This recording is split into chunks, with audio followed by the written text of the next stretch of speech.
करो जिससे कोई संबंध नहीं है। व्यर्थ में नेत्रों को बहुत संभाल के, वाणी को बहुत संभाल के रास्ते चलते, श्री हरिवंश, जिधर वो श्री हरिवंश आया उधर से मुंह फेरो और फिर बोलो श्री हरिवंश, तो चल दो।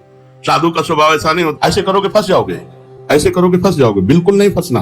कोई श्री हरिवंश नाम के सहारे, राधा नाम के सहारे आपसे नेत्र मिलाना चाहता है, आपसे बातचीत करना चाहता है, बिल्कुल नहीं है श्री। और अगर स्त्री शरीर में है तो बोलना ही नहीं है। कोई पुरुष आपसे कह रहा है भाई जी श्री हरिवंश, बोलना ही नहीं। वो भले माने कि गुस्सा है क्या, पागल है क्या, सुनाई नहीं देता क्या, यही माने तो अच्छा है। ज्यादा अपने को प्रवीण संत न समझ ले, नहीं तो फंसने में देर नहीं लगती। माया फौरन फंसा लेती है, चित्त वृत्ति आकर्षित हो जाती है। इसलिए अपना स्वभाव बदले। भजन का फल है स्वभाव का बदलना। पूरी चेष्टा करता हूं साधना में, परिस्थिति में सुधार संतोषजनक नहीं आ रही, बड़ी निराशा छा रही है। जो साधक भगवान की कृपा का आश्रय लेकर साधना करता है, साधना में संलग्न है, प्रमाद नहीं करता, और ये स्थिति है कि संतोष नहीं हो रहा है, बढ़िया बात है। भगवान की कृपा का भरोसा करके साधना में कोई कमी नहीं, पर संतोष नहीं हो रहा, ये बढ़िया बात है। संतोष होना बहुत हानिकारक है साधना में। साधना में असंतोष बढ़िया है। कभी संतोष नहीं, और भजन और भजन और साधन। संतोष हो गया तो मन कहेगा नियम तो पूरा ही हो गया, थोड़ी देर मनोरंजन कर लेते हैं। संतोष नहीं होना चाहिए, पर भगवान की कृपा का आश्रय और सच्चाई से साधना में लगन पूर्वक लगना।